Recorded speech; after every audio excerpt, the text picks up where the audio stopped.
Bismillahirrahmanirrahim. Alhamdulillahi Rabbil Alamin. Wassalatu wassalamu ashrafil mursalin.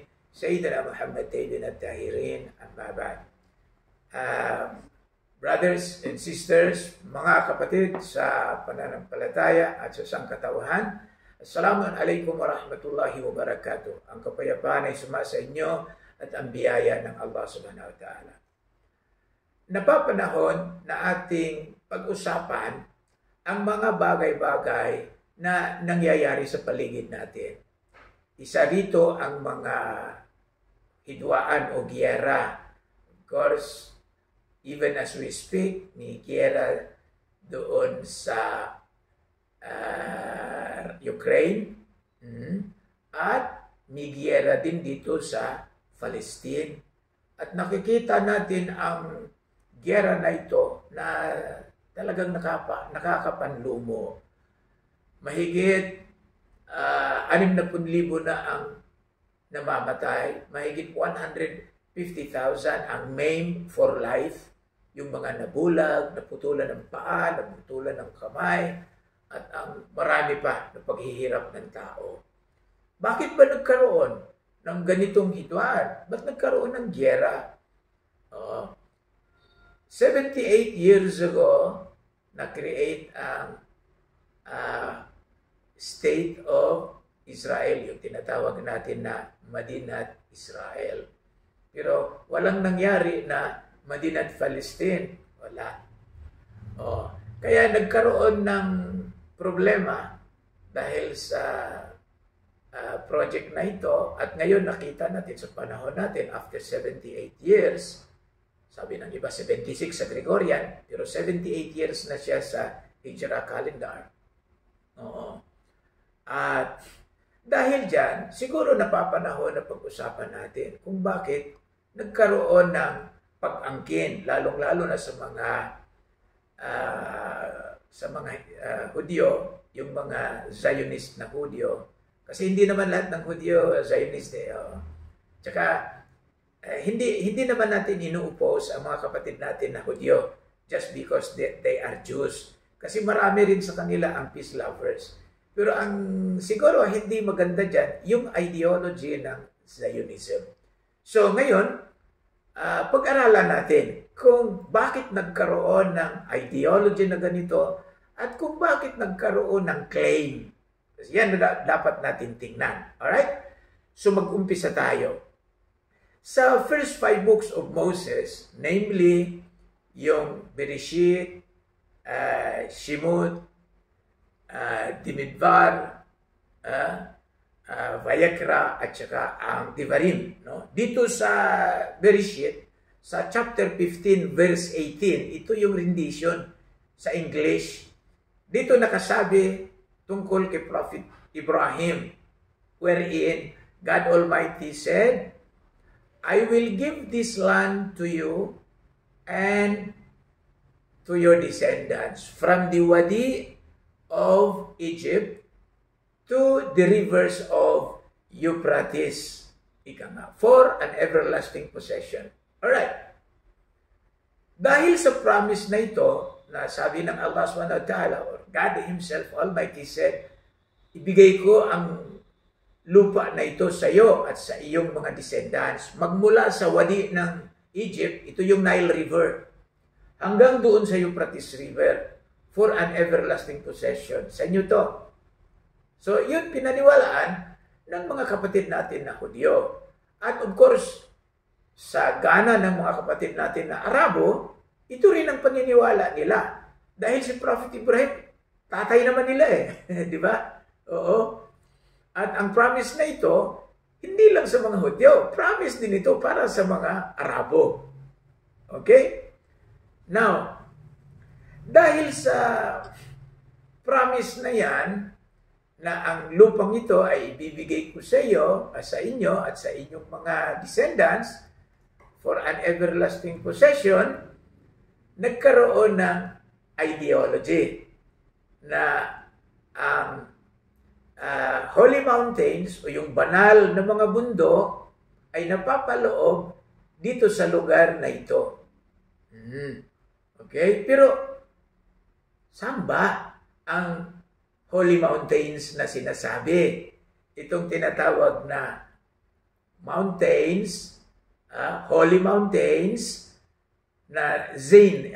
Kasi ang salitang Zion, sa salitang Zain, interpreted by our brothers to be the blessed, the approved, or the holy.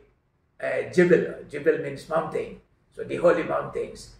Saan ba ito? Itong Jebel Zion na ito. Saan ba? According to the description, itong Jebel Zion na tinatawag ay nasa vicinity ng Bethel. Saan ba ang Bethel? Kaya sandali lang. Ano bang ibig sabihin ng Bethel? Beth, sa Hebrew, Beth means house.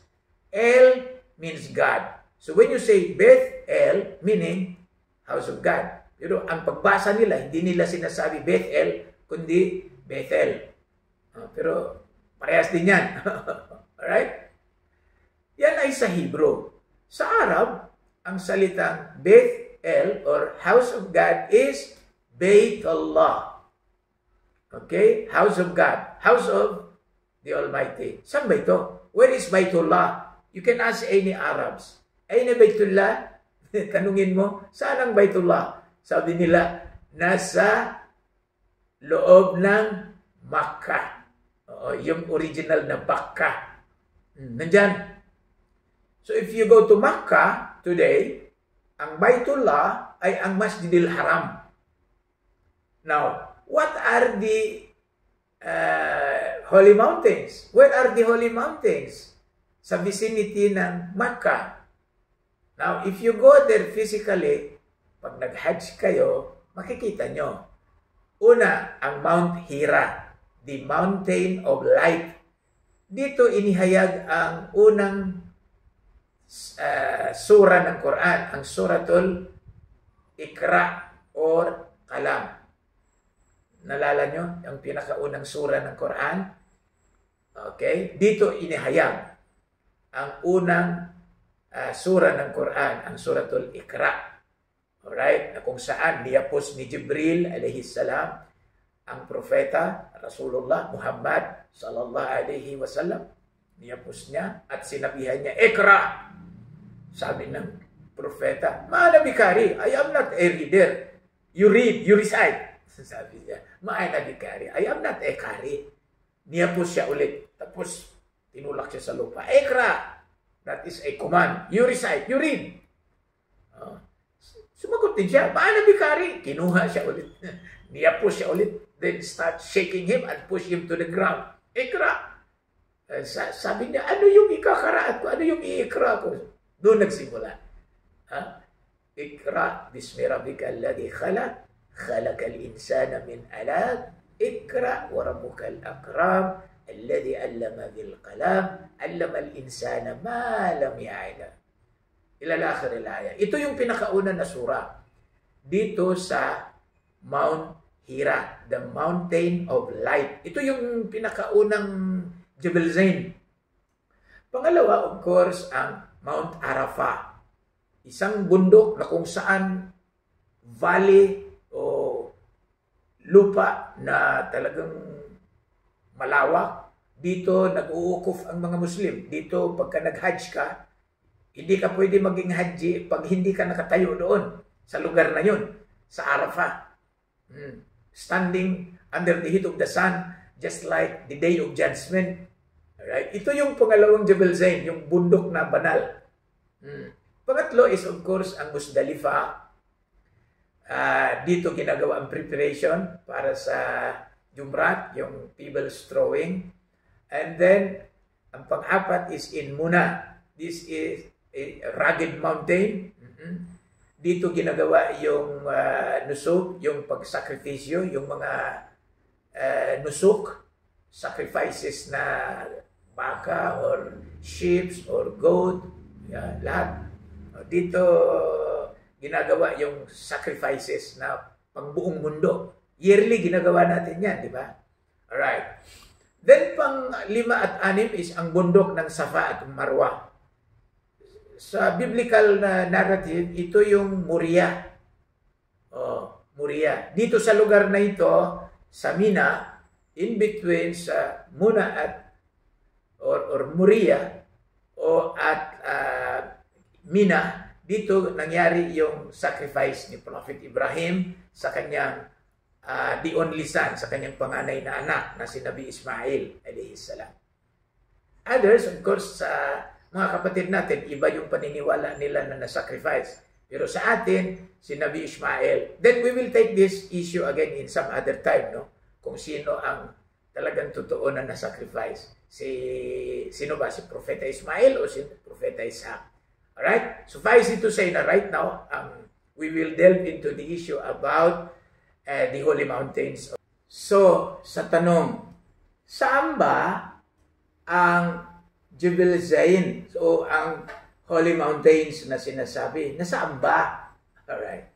Ang location exactly ng Holy Mountains ay nasa Bethel. Beth, it means house. El means God. Sa Hebrew po yan. Sa Arabic is Bait means house. El or Allah means God.